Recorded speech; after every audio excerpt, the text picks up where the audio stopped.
Thank you everyone for staying with us here on Big Talk. I'm Muyi Agumofwegbe. It's a great evening across the FCT, that is the Federal Capital Territory, Nigeria's capital as we know it.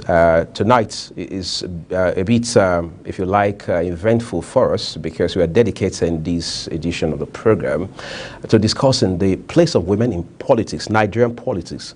In particular, the dynamics that are, if you like, exclusive to women, how women have tried, made all the efforts, if you like, in some cases, shattered the so-called glass ceiling, just to ensure they not only find their place within the space of politics and governance, but that they also bring to the fore their competencies, their skill sets, and all of the track records that they've got from across a spectrum of endeavors. However, the challenges, that is the headwinds that women have to grapple with in Nigeria have never been mistaken from stereotypes, whether within religious or ethnic circles, have also been very palpable. However, we have a handful of women who have defied these odds and have long gone ahead to make history, not just for themselves, but for their constituents and for all of those who have believed in them over time. Tonight, we want to meet one of such women, and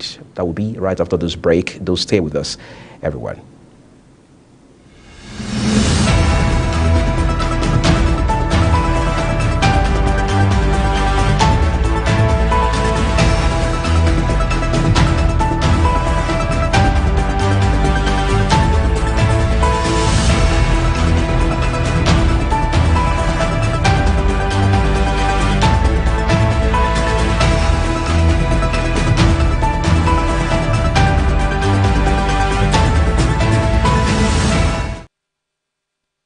We appreciate you staying with us. My guest tonight is a woman, and that makes a whole lot of difference because for the most part, our guests on this show are men. But I'd like you to meet her quickly. Honorable Zainab Buba Galadima. She's a politician, a governance enthusiast, as well as somebody who has seen power and influence within the public space, either as an elected member of the legislative arm, talking about AMAC here in Abuja, or someone who had been appointed to work in the office of the Vice President. Zainab, I can't say thank you enough for making our time to join us on the program tonight. Thank you for having me. I forgot to mention that you are a poet as well. The only mistake I made is I never made out time to look at maybe one of your poetic works. Right? How's that coming with poetry and politics? Each and every one has its own time. So, right. Yeah. I'm putting together a book for the poetry. Yeah. So that's great.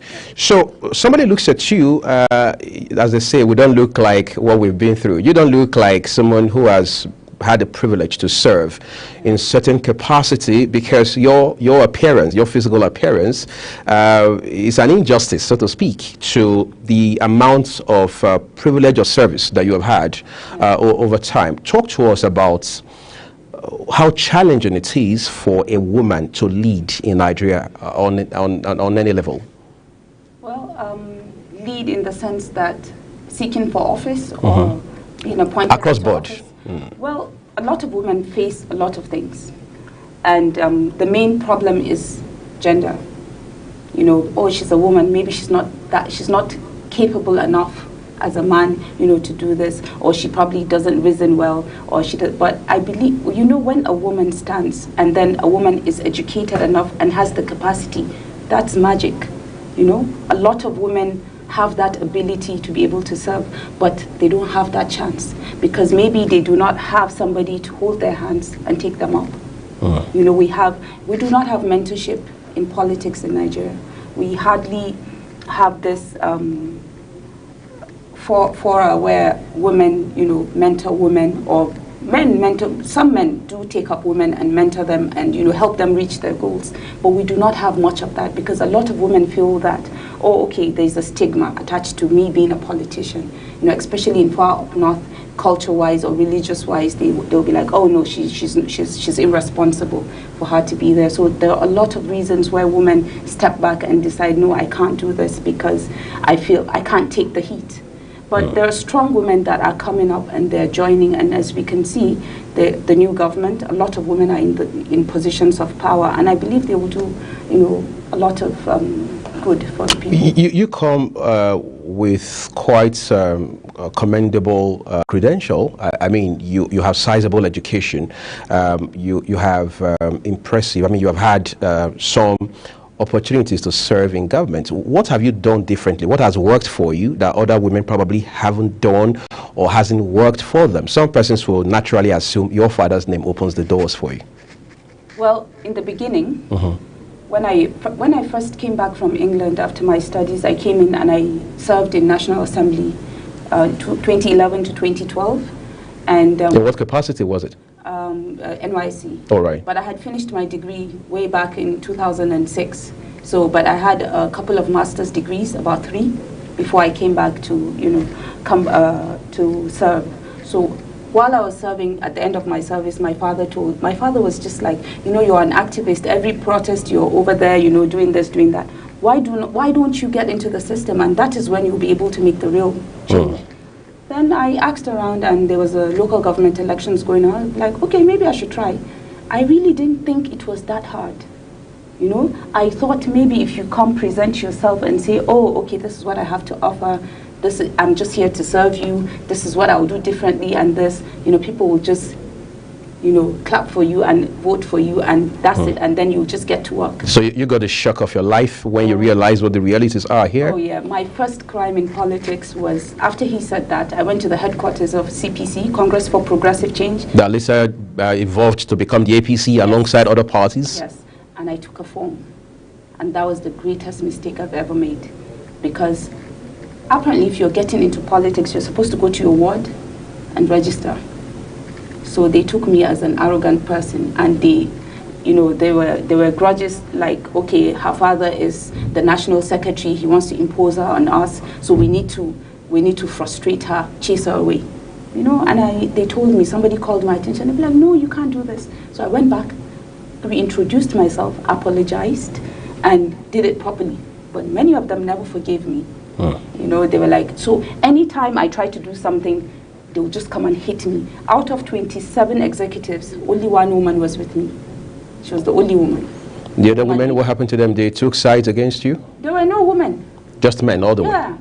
The executives, there were no women. Just one. The woman, or 2 actually, woman leader and deputy woman leader. So, and that was how, she was talking to a couple of people. But still, they were like, you have to be able to grease them somehow. So what was the context when you say grease them? The logistics. Does it involve money? Of course, it is money. It is money. They hardly for you to get people to do things for free for you when you come to run for office, because they just feel you're just a money bag, and you've come to spend. So this is their Christmas, and. We got into talking, so we started campaigning, so we were preparing for the primaries. But it was a direct primaries. So it involves people lining up, card-carrying members of CPC, to line up and vote for who they think will serve them. And who they think will serve them, not the people? Yeah, the people that have the card. Not the masses, not the people they represent. The party chieftains? No, not the party. In every party there are card-carrying members. Right. There are members of, so this card-carrying members that are on the register are the ones that you need to converse with, tell them what you have to do. So they can throw their weight behind you. Exactly. And that doesn't come for free, does it? For some, it's okay. It's not, they really would do that.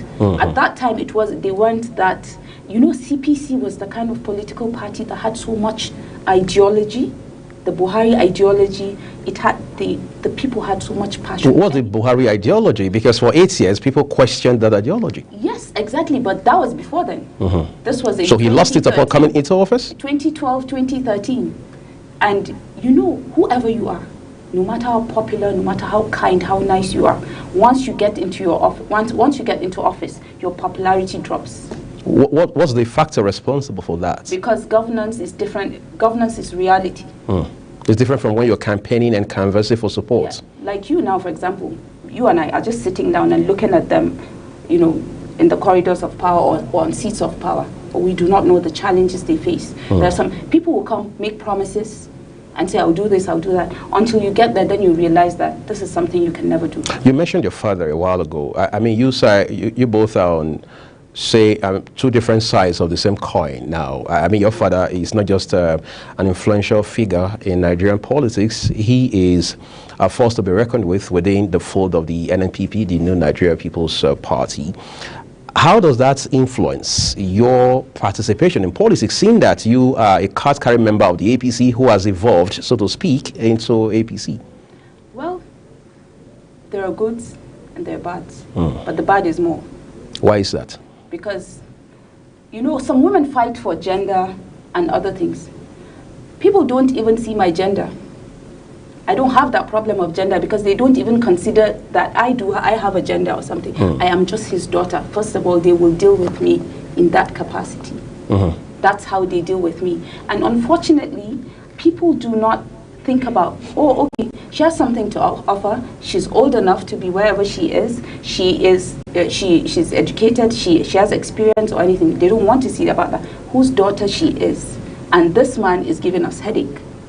So that is a problem. So I find myself in a place where I know that I'm not too comfortable because I feel like they do not trust me.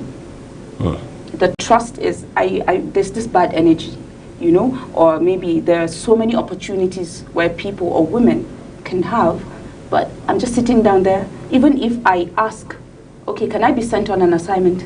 They wouldn't. Do you think, given what you've said so far, that your father's stance politically could be a disadvantage for you? Yeah, it is. So you wish your father went as hard stanced as he is right now? He is an adult, and I am proud of him, and I would not change my father for anybody. Right. You know, he can do him, and I can do me. Anything that does not come for me is not for me, and it's okay. The table is getting closer. People are leaving the table. Some are getting there. One day I'll be on that table. What's the hurry? Has your father ever tried to get you into the NNPP? No. Never attempted to? You know, in our house, there are different political parties. Amongst you and your siblings? Yeah. And people that every day, at least 100 people walk in and out of the house and eat. You see different people. During elections, you see this one driving with Peter Obi's car. You see this one drive in with Atiku. They're coming to see your dad? Yeah, they come, they eat, they play, they talk, they go. Everybody has the right to associate. Everybody has the right to do anything. My father told me something. When General Buhari won elections in 2015, he called me before inauguration. He sat me down. He said, I want you to understand something. It is not by your intelligence. It is not by your qualification. It is not by your connection. It is not by your sacrifice, all the things that you've been doing, jumping up and down, campaigning, you know. It is not by all of that. It is by your time and by your luck. In politics? Yes. It is by your time and by your luck. So if nothing goes your way, please, I want you to take it lightly. Do not let it bother you. Because if not, you'll find yourself going crazy. So I need you to understand that.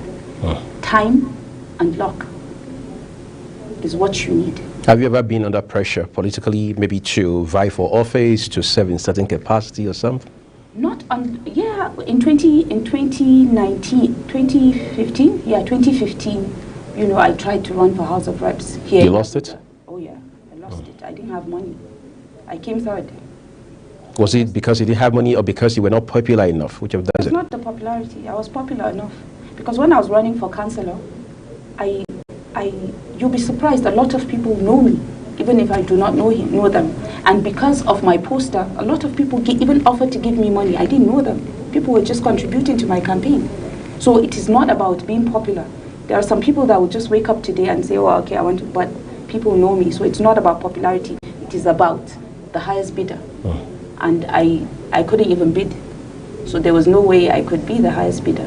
And you know, people will tell you, oh, okay, we're with you. Why don't you come, run, do this, do this? You know, we're with you. If you're campaigning as an aspirant, wherever you go, when you leave that place, you will leave more confident because people will tell you things that you would want to hear. that don't worry, you are the winner.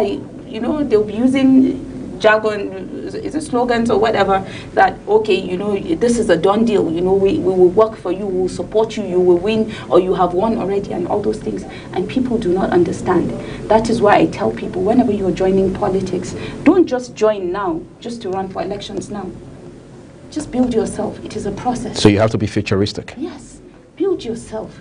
There are some people that have that luck, that as soon as they get in, I was lucky. I just came back, got in, took a form, and I won elections. I went against 5 men and I won. But it wasn't easy.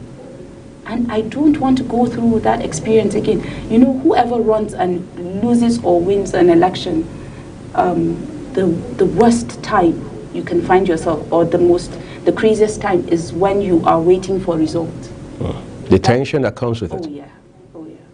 I could not, after I heard that I won, I was numb. Because everybody was against me. It was me against a PDP guy that was being bankrolled by the president's wife. At the time? Yes. Ireti Kingibe won just this year as senator on the platform of the Labour Party.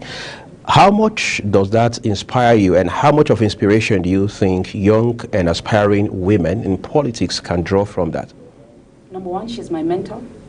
Even though you're not in the same party? Yeah, we were in the same party at some point, but when I was running for office, she made sure, because she is quite powerful here in Abuja, she made sure everybody, wherever she is known and liked, she made sure they voted for me.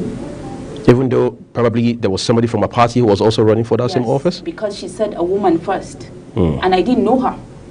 She knows my dad, but I didn't have that one-to-one contact with her. Until at some point maybe I met her once or twice, and that was it. So, you know, it is so, and I wish she could be able to, you know, express and actually be able to do what she really wants to do deep down inside her heart, because I know that she has a lot of things to offer people. Okay, so I'm just going to ask you this. I mean, you had the privilege of service, as I'd like to call it, in the government of former President Muhammadu Buhari, particularly in the office of the Vice President.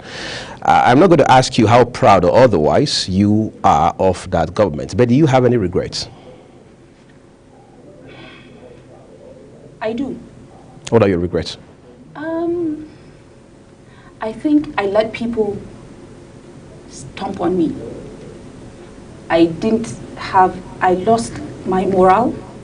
I didn't have the fire that I had in me. Did you compromise, I mean, your values at that time? No, you can only compromise your value when you are faced with something. I was appointed, but there wasn't really anything that I was allowed to do.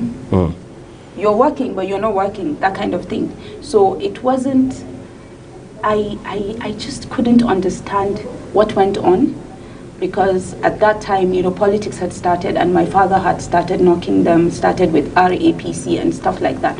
And it's not even the leaders, it is the people around that were hitting me left, right, and center. You know, oh, your father said this yesterday. Oh, this.